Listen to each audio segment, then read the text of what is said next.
नमस्कार दोस्तों, मैं करमराज।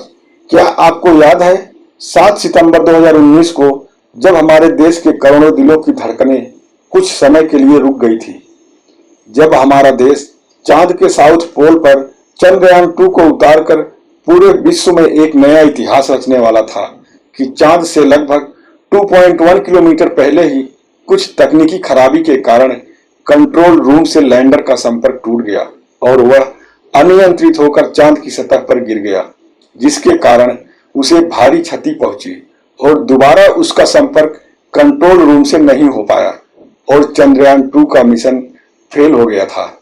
इससे हम निराश जरूर हुए थे, लेकिन हमने हार नहीं मानी। एक बार फिर वैज्ञानिकों के जज्बे और हौसले को सलाम करना होगा। जो उन्होंने ठान लिया उसे दोबारा करके दिखाएंगे।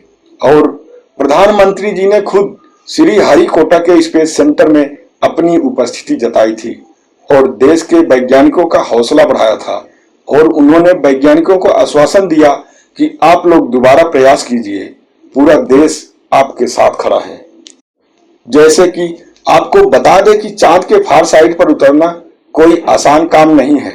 यह बहुत ही चुनौती और जोखिम भरा कार्य है, क्योंकि चांद का वह हिस्सा पृथ्वी की ओर झुका रहता है जिससे चांद के उस हिस्से पर सूर्य की रोशनी नहीं पहुंच पाती और उस क्षेत्र में ज्यादातर ऊबड़ खाबड़ जमीन और पहाड़ी मौजूद हैं, जिससे लैंडर को वहां उतरने के लिए बहुत कम समय में गति और जगह दोनों को जज करना होता है। उसे कहां और कितनी स्पीड से नीचे उतरना है, उसे नियंत्रण करना थोड़ा मुश्किल होता है, इसलिए वहां पर ज्यादातर मिशन फेल हो जाते हैं। खैर छोड़ो, हम बात करते हैं चंद्रयान 3 की। वैसे तो आप लोग जानते हैं कि चंद्रयान 2 का ऑर्बिटर आज भी चांद की कक्षा में चांद का चक्कर लगा रहा है। वह आज भी चांद पर हो रही एक्टिविटी और वहां के मौसम की जानकारी वैज्ञानिकों को दे रहा है, जिससे वैज्ञानिकों को चंद्रयान 3 मिशन को और अधिक एडवांस बनाने में काफी मदद मिली होगी। और चंद्रयान 2 मिशन में हुई गलतियों को वैज्ञानिकों ने बड़ी बारीकी से उसका अध्ययन किया, उसे तकनीकी मदद से और एडवांस बनाया, जो हर प्रकार की मुश्किलों का सामना कर सकता है।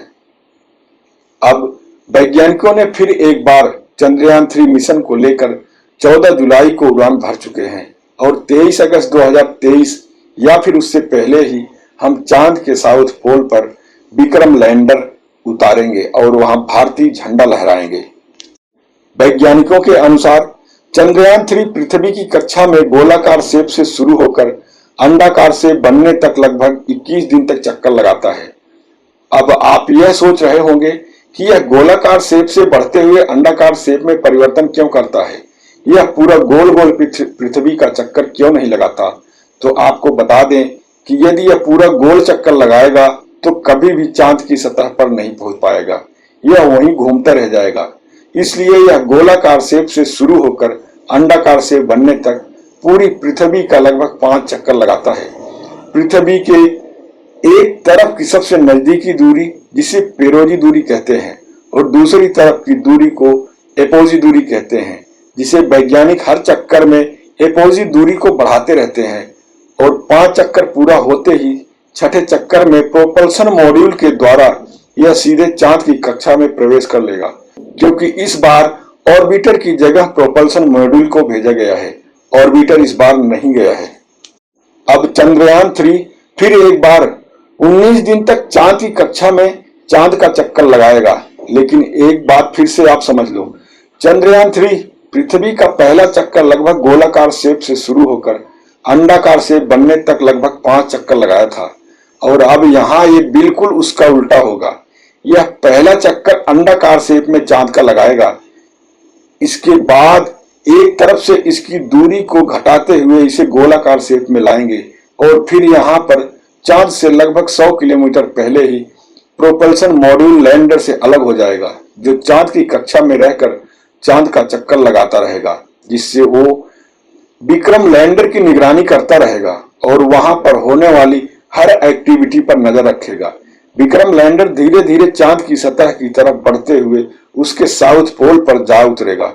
चांद के साउथ पोल से सीधे पृथ्वी पर लैंडर को कनेक्टिविटी मिलना मुश्किल होगा, जो मॉड्यूलर पृथ्वी और लैंडर के बीच मीडिएटर का काम करेगा, जो लैंडर से जुड़ी सारी इंफॉर्मेशन पहले मॉड्यूलर तक पहुंचेगी और मॉड्यूलर फिर उसे पृथ्वी तक आसानी से वैज्ञानिकों तक पहुंचाता रहेगा। चंद्रयान 3 का मुख्य उद्देश्य क्या है? इसरो के वैज्ञानिकों ने इसका मुख्य उद्देश्य चंद्रमा की सतह पर सुरक्षित और सॉफ्ट लैंडिंग बताया है। रोवर को चंद्रमा की सतह पर चलते हुए दिखाना है। लैंडर और रोवर की मदद से चंद्रमा की सतह का वैज्ञानिकी अध्ययन करना है। और भी कई सारे उद्देश्य हैं जो वैज्ञानिकी तथ्यों से जुड़े हुए हैं। तो दोस्तों, मेरा वीडियो आपको कैसा लगा प्लीज कमेंट करके जरूर बताएं। धन्यवाद।